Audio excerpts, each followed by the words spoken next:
At 11:43 a.m., a shiver ran through the floor of the tea shop on 34th Street in Mandalay, so subtle that for a heartbeat it felt like someone dragging a heavy cabinet on the floor above.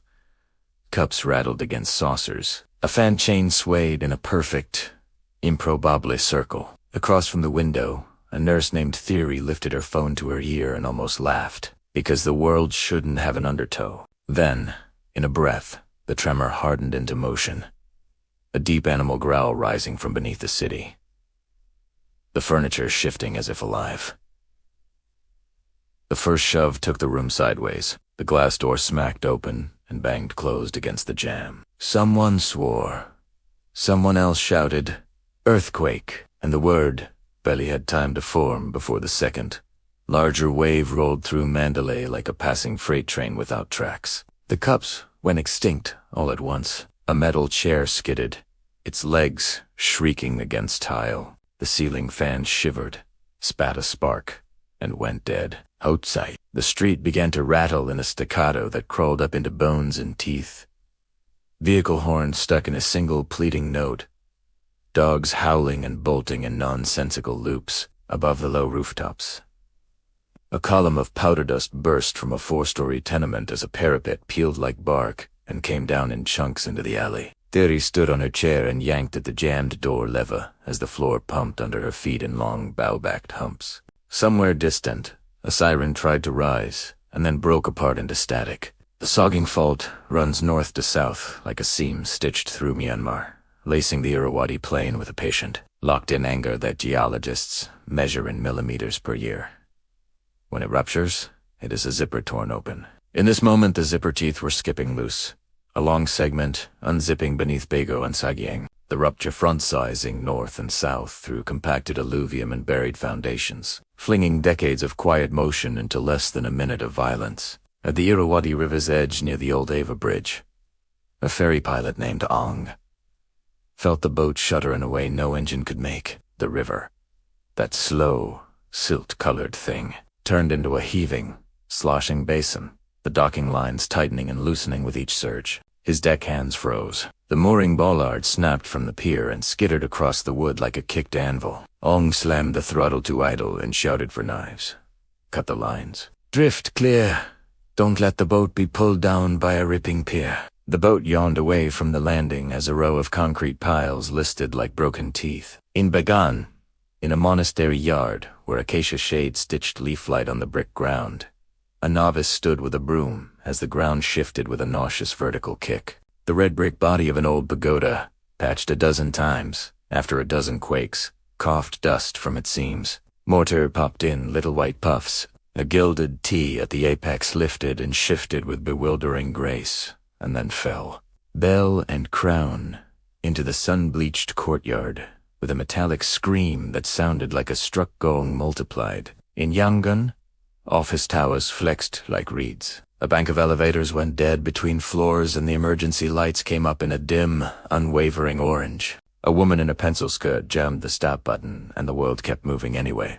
On the street below, a knot of motorbikes wove sideways, then simply toppled as their riders forgot to breathe.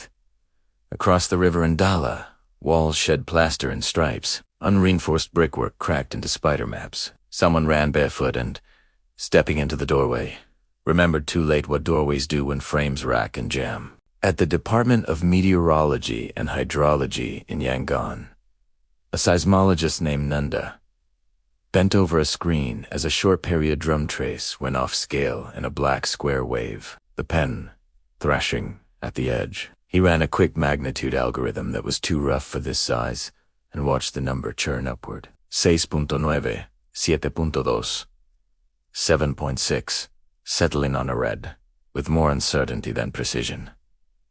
His throat was dry. A woman behind him muttered into a phone that would not dial past the first tone. Someone said the word Sagaing, and someone else said Bego.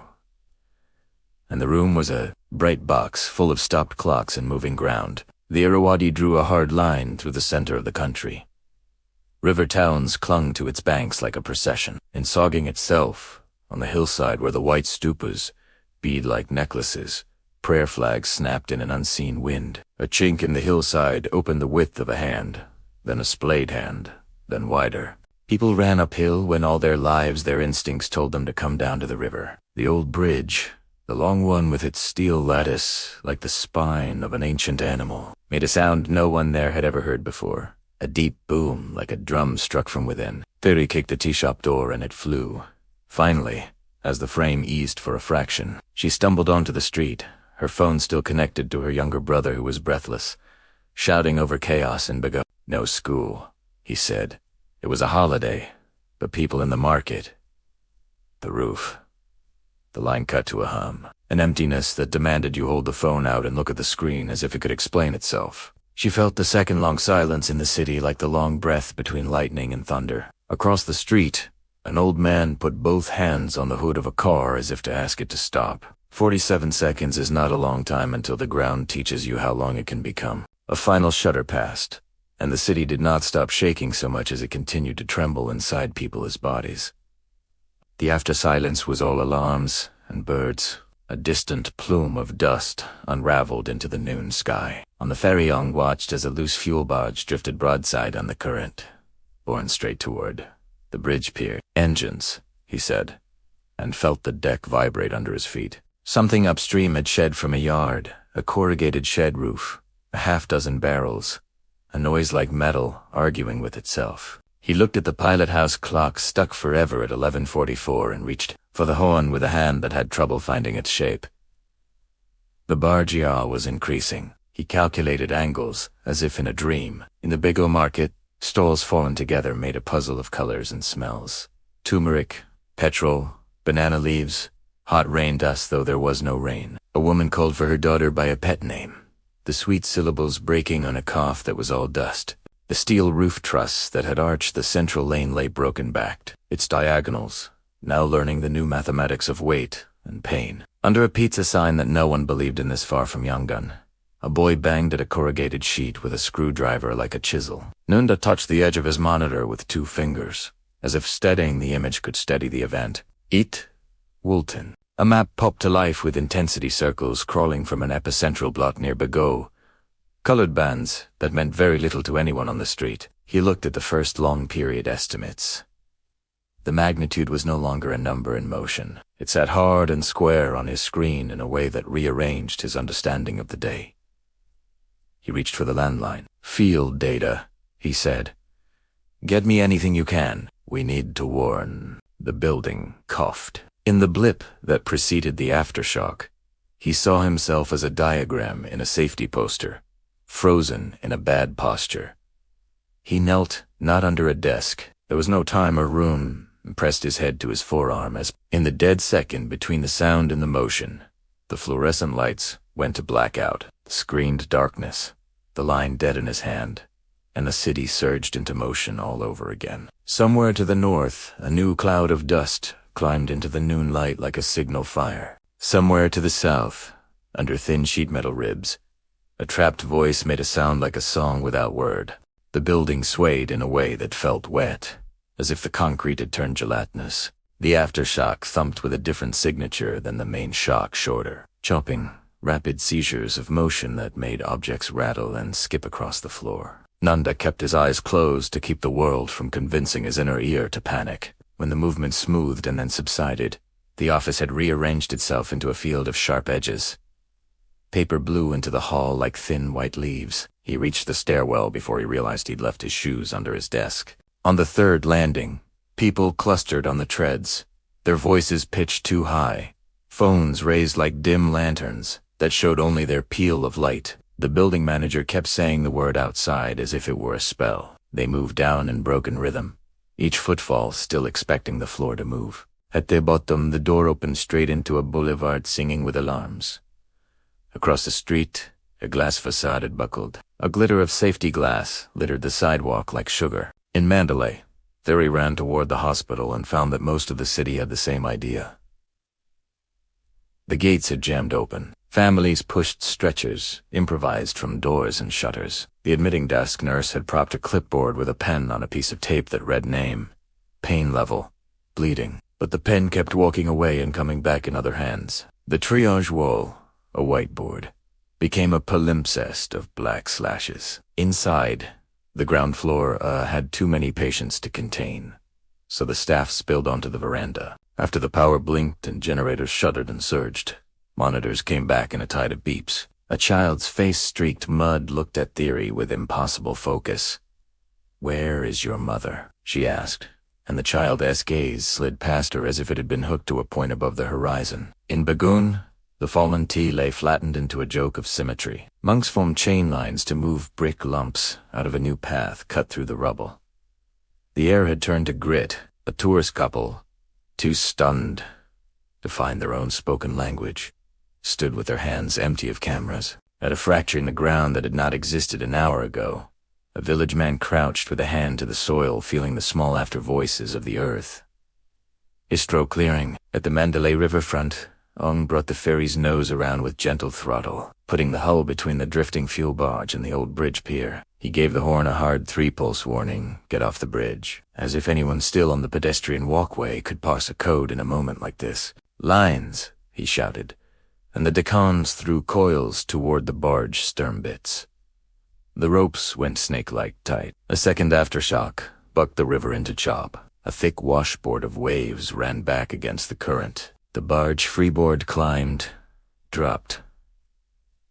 The rope sang. The ferry's diesels thrummed a soothing bass that felt like an argument against chaos. Regional shockwaves ran along, structures made to feel them. In Calcutta, ceiling fans swung in long ellipses. Office towers emptied down stairwells in the steady, quiet panic of practiced drills. In Dhaka, thousands poured into streets where the summer air already smelled like the river. Calls clogged networks in an instant. In Bangkok, transit platforms grew suddenly crowded under announcements that stuttered, then smoothed. Trains halted for inspection. In Chiang Mai, glassed chin. In Yunnan, slows falls of dust from old lintels made new upholstery on stone floors. An earthquake in Myanmar.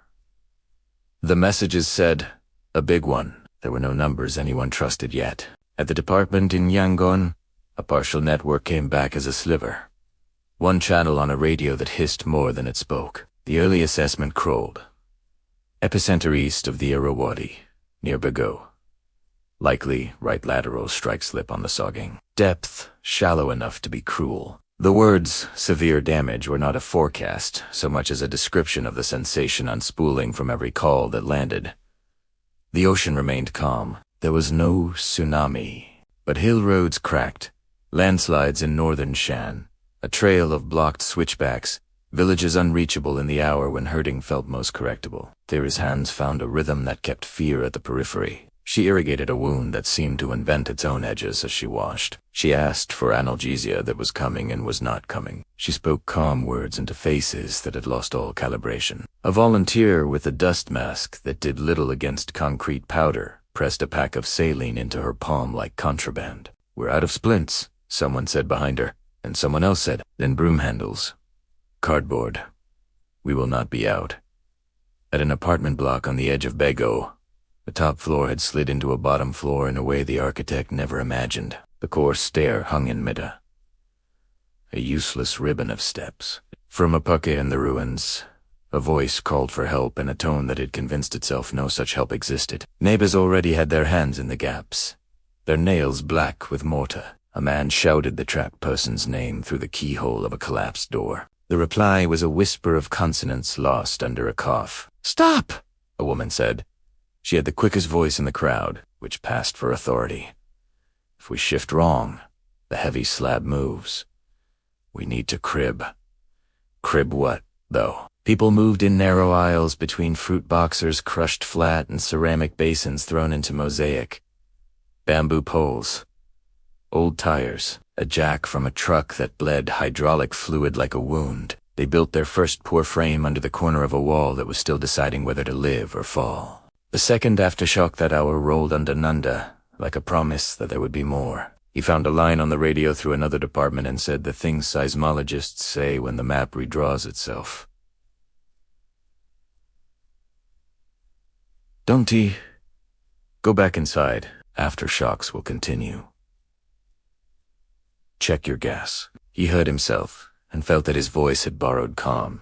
It could not repay. In the pause between calls, he thought of his mother in hauling, and then pushed the thought away because there was nothing to do about her now, and duty does not appreciate rehearsals of helplessness. By late afternoon, the day's heat was a press against the city's skin. The shadow of the shattered market roof in Bagan pooled, cool, but poisonous. In Mandalay Hospital, the black markers on the triage board bled into gray with sweat. A rumor ran through the ward like an animal.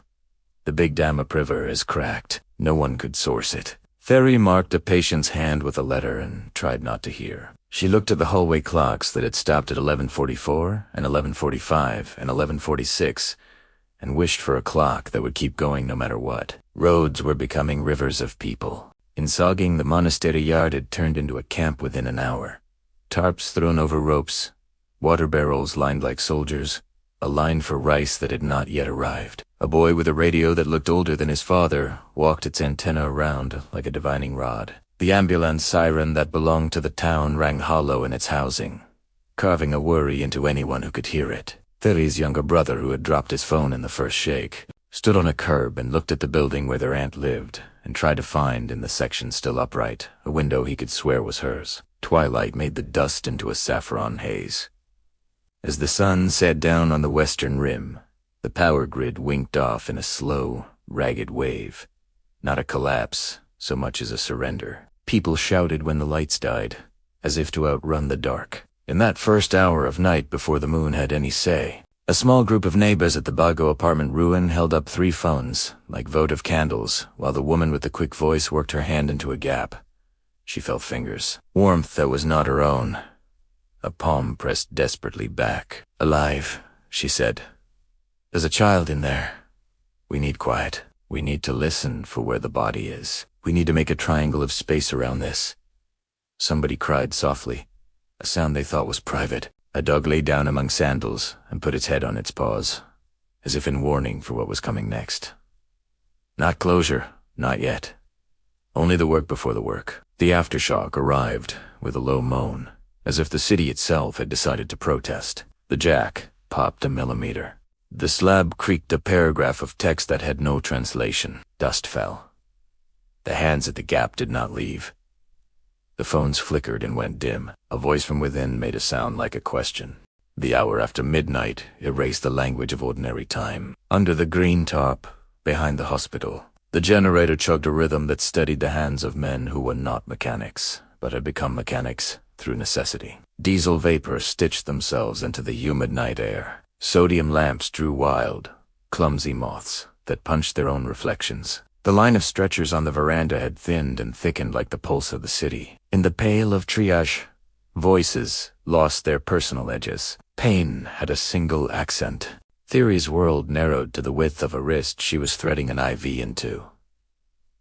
The skin was gritty with fine dust. The vein collapsed twice under the catheter. On the 3rd try, she found the soft give of lumen and gently advanced the needle. The woman's eyes, maybe 35, maybe 50 in this light, were ringed with white where the dust had not settled. "You are here," Theory said, and felt the lie in its simplicity and repeated it. "Nonetheless, you are here." Mandalay flickered back to life in patches as circuits were rerouted and substations tried to shoulder unfamiliar loads. Then one circuit tripped and the patch went dark again. Every flare of light was a promise that might be immediately broken. In those pools of light, neighbors had woven their own grids, kettles set on little propane burners under the skies, thermoses of sweet tea. Spare blankets passed hand to hand as if warmth could be multiplied by division. The ground underfoot kept telling the body it couldn't be trusted. Tiny tremors like shivers worked through people as if they were all standing together on thin ice. Along the Irrawaddy, Ong sat at his helm, with the Engian, barely a whisper. His hull had carved a slow path for the barge away from the bridge piers and into the slack water near a mud flat. "Pay out," he told the crew, and they eased rope with the caution of men holding a sleeping tiger by the tail. A smell of gasoline kept ghosting across the deck. He didn't know if it was real or if his fear had learned to invent. On the shore, lanterns winked into being in uneven lines like an indecisive constellation. He thought, absurdly, of old stories about gnats in the river and wondered what gods you negotiated with for an inclined slab of floating metal not to explode. In Vegan, the night was loud. Crickets screamed. Generators coughed. The green-white light turned brick to something like old bone. Monks moved with their robes hitched up to the knee to keep them from catching on stretcher legs. A line of tourists lay on yoga mats in a half-collapsed hostel with wet cloths over their faces, as if to block out a scene they would never forget. A Japanese man repeated Dijobu. Dijobu, to anyone who would listen. He meant it as comfort. His voice broke, anyway. At the Bago apartment slab, the little triangle of space they'd carved held its shape with a prayer more than architecture. The woman with the quick voice, her name was Kin. She would tell you later, had her forearm wedged to the elbow into the gap and could feel slim and rigid with fear, a child's leg. What's your name? She asked into the darkness a basic thing, one anchoring point in a world whose grid had been redrawn. "Ei," the child said. The sound swallowed and thin, and the crowd exhaled as if a ground rule had been established. The jack had bled a little more fluid. The trustworthy mechanic had not arrived. They cribbed with more bamboo, this time cross-braced. This time binding the joints with wire drawn from a smashed fan cage. A boy ran off and returned with a roll of gauze someone had stolen from a pharmacy. Everyone became a specialist in something minute, holding a steady light, quieting the dog, passing tools without scraping the slab above, telling jokes that did not ask to be funny in order to do their job. Rumors acted like aftershocks in the human mind. The dam had not cracked, but a footbridge had folded into the very river you'd never imagined as threat. A high school had survived, but the dormitory attached to it had not. Gas was leaking. Every flame could be a knife. Someone was trapped in a basement under the grocery store, and no one could figure out how there could be a basement here. Nunda, on the radio, into the small hours, found himself repeating the tactics that kept operations sane. Verify, triangulate, confirm, with 3 sources. He said this to field officers, to firefighters, to a monk with a walkie-talkie, to a breathless volunteer who claimed the lake had drained into a fissure. "Send me a location," he said. "Send me a photograph if you can. Don't go near a cracked bridge." By 2 a.m., the greatest grieving had shifted into the soft keening that happens when Bodhis remember their own limitations and voices finally run out. In the monastery yard in Sagaing, an old woman with a cloud of white hair braided like rope sat with her hands around a teacup that was empty, eyes angled toward a sky where the stars had resumed their ancient indifference. A young man next to her scrolled through his phone gallery to show a rescuer a photo of a building corner, a window, a curtain, held by a coconut rope, evidence that 2 hours ago there had been a life inside a shape that was no longer a shape. At Mandalay General, the night surgeries stacked up like aircraft on delicate approach. An anesthesiologist, looking too young to be so tired, called for a bag. Then another. A tray hit the floor with a clatter that made everyone in the room jump. Theory wiped her forehead without thinking and applied a line of dust to her skin like war paint. A mother came into the ER cradling a bundle too quiet to be a baby and handed it to the first person in a white coat. The doctor took the weight, and his face told the story before the words did. "I'm sorry," he said. And the whole, which had been an ocean of voices, become a hard-dangled silence for a measure of music longer than anyone could bear. At the river, the ferry Stakans had found a rhythm for their fear. The barge now rode a leash of 2 lines, angled like the letter V, toward the bank, nudged by the ferry's shoulder like an animal being herded. Slowong kept saying, "Slow. Not too much." If the barge drifted too fast, the geometry would fold and the whole equation would flip. If the ferry pushed too hard, the rope would part. A last aftershock in the small hours turned the water to prickle skin Taropa held. Ong let out the breath he had forgotten he was holding since noon. Just before dawn, under the ruin of the Bago apartment, Kin heard the concrete above groan and felt the weight change as if the building had removed a hand from her shoulder and put it back at a slightly different angle. "Ei, are you still with me?" "Si," asked it. The answer came after a long silence that had the length of a life inside it. "Yes." He had a small voice, bright and clear and floating. Someone brought a straw to thread into the gap so they could offer water in drops like rain you coax from a stubborn sky. Someone else kept the jack pumped, with hands that had spent the night learning a new way to be strong. The first light of day began to erase the advantages of darkness. Men who had never cried in public put their hands over their faces and did not care who saw. At 5:17 a.m., the birds began to say so in their many languages. Across the cities and the plains, people listened to them and found it intolerably beautiful. The morning would bring the first flights from abroad, the first trucks with flags on their hoods, the first official briefings with numbers no one would trust and would nonetheless memorize. It would measure bodies still, and bodies that moved and give both numerical dignity. It would also draw lines of politics around circles of need, as mornings do. But in this moment before morning, Kinna's finger slid against the skin of a child's knee, and the skin was warm. She closed her eyes and smiled into the dust, and when she opened them again, she saw the slab's shadow unknitting at its edges and realized the sun would be on their side only if the building let it. A low, throaty tremor rolled through the ground again, a lullaby sung by a parent she did not want. The jack sighed. The bamboo creaked. The world held its breath. Somewhere, a diesel engine caught and settled into its song. Somewhere else, the first rescue team in uniform turned the corner. Mid-morning, the heat was back with its iron hand, flattening smells into one dense weight. Petrol, dust, sweat, overripe fruit, old concrete that the sun was baking back into its ingredients. The first helicopters beat the air in a rhythm that made people look up as if rain could fall from such machines. On their bellies, decals, flags, the Red Cross, Hinki, insignias promised competence, and in their wake paper rose and fell like gulls. The AHA Center liaison arrived at a hastily cleared field in Bagan and stepped out into a circle of requests so dense they erased each other. A handful of Myanmar Red Cross volunteers tried to impose a line from chaos: water, tarps, triage, transport. Communications are intermittent, someone said, and he lifted a set phone like an answer. Bridges? He asked. Passable, with detours, came a voice that did not belong to anyone in charge of bridges. The ratio of rumor to fact had improved since night but remained dangerous.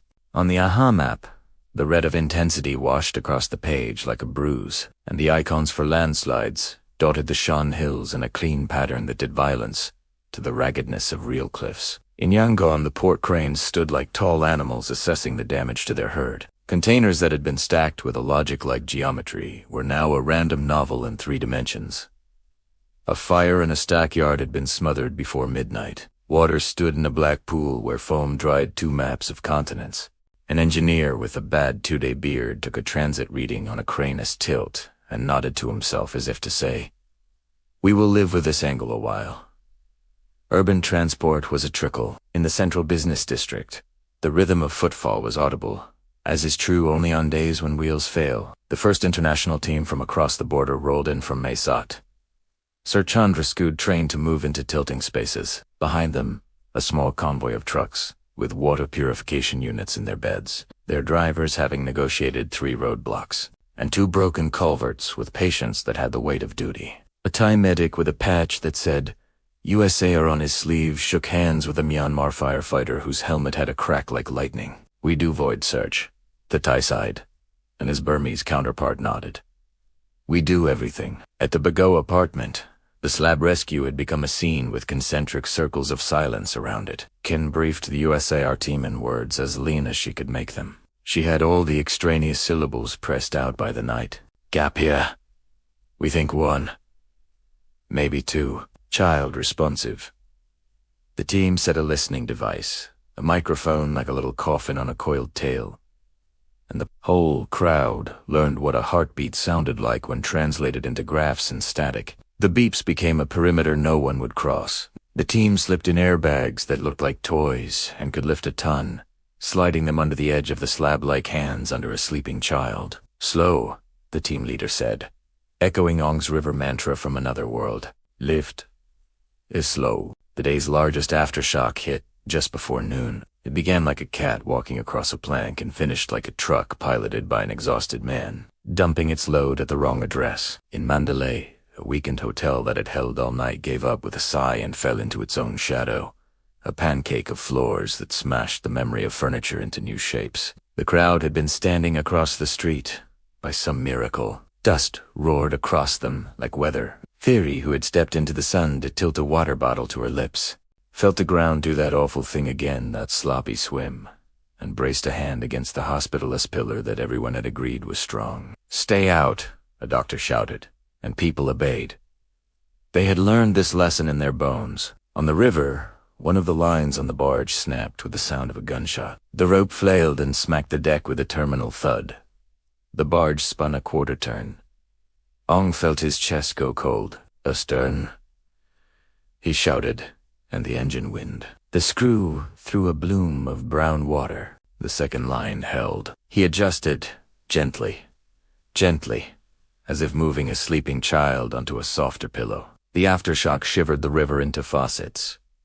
The ferry rode each one with an old animal's patience. In the hills of northern Shan, a road cut simply wasn't there anymore. A slice of the slope had visited the valley floor and decided to stay. A minibus's roof showed above the slick brown, as if it were a turtle surfacing for air. Army convoys, humanitarian or otherwise, selected alternate routes with a logic that had little to do with maps, and much to do with local men pointing with their chins in ways that meant, "Try this one next." Villages that had no reason to be coordinated became nodes, in an ad hoc chain, boiling kettles for crews that appeared and vanished as if summoned by smoke. At the hospital in Mandalay, the generator coughed for a long second that froze everyone who could hear it, then resumed.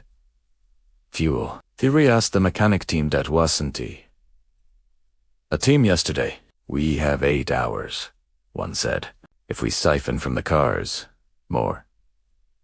The pharmacy had its metal shutter dented inward like a soda can someone had squeezed in one hand. In the yard, someone had set up a hand-washing station with a blue jerrycan and a stick of soap that had been cut into small lozenges, a reminder that luxury is only a matter of context. The state announced itself in announcements, radio addresses with static, directives that everyone interpreted through their own experience. Help us combing. Stay calm. Do not believe rumors. The nation exists. But the nation had in the night turned into circles of 7 or 8 people, and a thing that needed doing. A fire to put out in a corner, a trapped person who could use air and patience, a bridge that required a plank and rope to be declared passable. The international news cycle needed numbers, needed superlatives, worst in a decade, worst in a generation, but the man with the shovel needed none of those words to decide where to put his next scoop. At the Bagan slab, the airbags hissed very softly. The slab obeyed math with a reluctance that came from having been poured by human hands with their own quirks. The gap widened a finger's width. A face mask on a stick went in. Someone had the foresight to tape it to a slender pole so that air could find a smarter path. "EI, breath in this," Kin said. And to chill. S breath became audible to the sensor as a rhythm you could hang a life on. The team slid a camera in. On the little screen, the void space was a geometry class at the end of the world. Angles, shadows, a sock turned inside out, then a smudge of hair, a small air. The room, if you could call it that, held life. The Aftershock had left the ferry with a geometry problem, and the slab team with an oath half-spoken. In Yangon, Nonda found his way back to a half-lit control room where enough data had returned to justify calling it a map again. Offshore, the ocean remained indifferent. The words "no tsunami" could be said with almost no qualifiers. Onshore, a new problem. Fire in an old quarter where gas lines predated caution. He underscored the message he had been repeating for 18 hours. Shut off gas if you can. Ventila, do not strike machetes. It was a litany now, a practical prayer. By late afternoon, the rescue at the slab had entered its critical minute. The airbags had lifted almost 2 fingers' worth. The jack, stabilized now with cribbing that had become a sculpture, took another click. "Hold," the team leader said. And everyone did. She slid in to her sternum. The world narrowed to concrete angles, and the sweet, rotten smell of crushed plaster and food, of sweat and fear. "EI," she said, and her voice was a whisper she'd never heard herself use before. "Take my hand. I'm here." The child's fingers found hers, cool and dry and impossibly thin. She did the calculus, angle, traction, the arc their bodies would trace if the slab settled a single degree. She flexed her fingers to hook his wrist. The team's airbag man said, "On my count." The leader's hand hovered. Next to Keen's ear, a chunk of something slid and stopped. making a sound like a tooth settling into a jaw. The ferry horn downriver gave 3 long blasts that sounded like a prophecy. Somewhere behind her, a man said softly, "Now." And then the world moved. The shift was not an aftershock. It was the building's slow-cooked decision ripening. The slab settled a fraction of a fraction, a blessing and a threat at once. The airbags exhaled to compensate. Kin had time to think only one thought. How strange it was that concrete could sound like snow, and then action overrode thought. The team leader said a word she would not remember. The jack groaned toward its next click and found it a sweet, almost obscene pop that made the entire onlooking circle sigh in chorus. The gap opened the width of a hand. She hooked her fingers harder. The child's hand was a bird's shoulder. "Slide," she said. The team pulled on her belt in a slow, even draft that matched exactly the hissing of the airbags. In the little screen, the camera watched its own light refracted on dust like stars in soup. The limb came free in a movement that felt impossible until it happened. Then a shoulder, then the round hinge of a skull. Kin backed, millimeter by millimeter, with something alive tangling around her arm like a promise. The cheer, when it came, was a whisper first. You cannot shout before a slab has decided not to be a tomb. Then, when they had the child and the air filled both its lungs and everyone else's, when the small body wrapped itself around Kin like a vine, the crowd allowed itself to be loud. The sound ran up the street and down, shook leaves and trees, made a flock of starlings scatter and regroup as if the city had clapped once hard. EI blinked against light and coughed, a little dry bark, and reached for the straw as a reflex. Kin laughed and cried in the same breath, an old human trick. In Mandalay, the hotel that had fallen became a stack of voids. To search the long way, the way that respects physics and fear. The TIUSAR team who had freed EI handed equipment to a local squad and moved to the new pile. Snakes of cameras, concrete saws, the breathless patience of men who had done this too often. The international language of hands took over. Palm up, stop, index finger pinch, a tiny bit, flat hand aside. Quiet. They pulled a man alive from beneath a staircase that had held because a column had been better than it looked. They zipped a bag around a woman who had been as precise as a photograph in her stillness since noon. By evening, on the second day, the city's sounds had changed key. The cries for help were fewer and further between. The groans of earth had gentled into tremors so light some people mistook them for the return of their own heartbeat. Ong, with the barge finally leashed to the mudflat like a sullen beast at pasture, cut the ferry's engines and let the silence land. He counted the crew by touch and shoulders in the onset of dark. They were all there. He sat on the deck with his back against the wheelhouse, and someone handed him sweet tea that had cooled to a temperature that let a man think. In Yangon, Nunda stood in front of a cluster of microphones and tried to be a person with a voice. The room smelled like dust and electronics. The number beside magnitude stopped moving. 7.8, he said, and the reporters wrote their shorthand for it in sharp spirals. He traced a line on a map with a forefinger that shook a little and turned that into a smooth motion that looked like authority. Sagaing Fault, he said, a long rupture.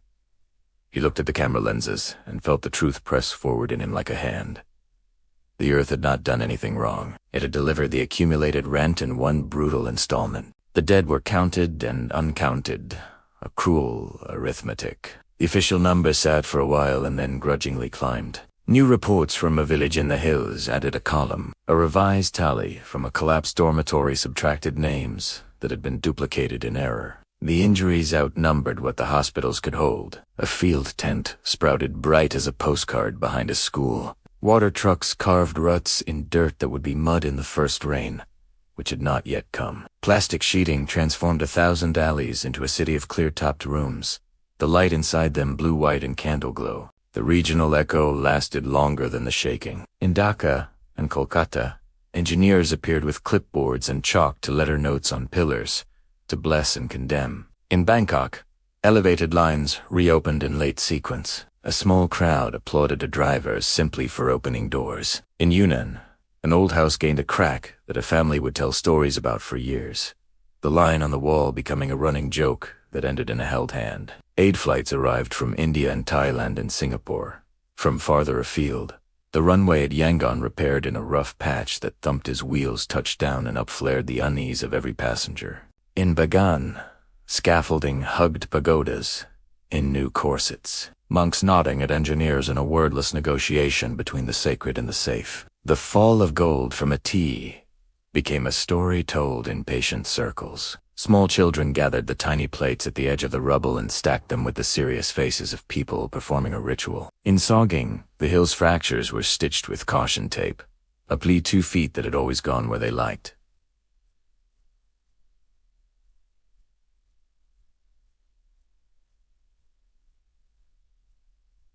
The river breathed slow again. Ong's ferry made its trip across water that remembered itself.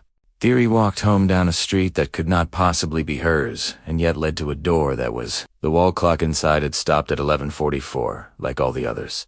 A museum piece marking the moment when the country had been a different shape. She set her bag down, washed her hands for a long time without looking at her face, then did it again, because she could smell the hospital in every crease in her skin. Her younger brother appeared in the doorway with a look that tried to be light. They embraced with the fine roughness of people whose muscles had been misused. "Auntie?"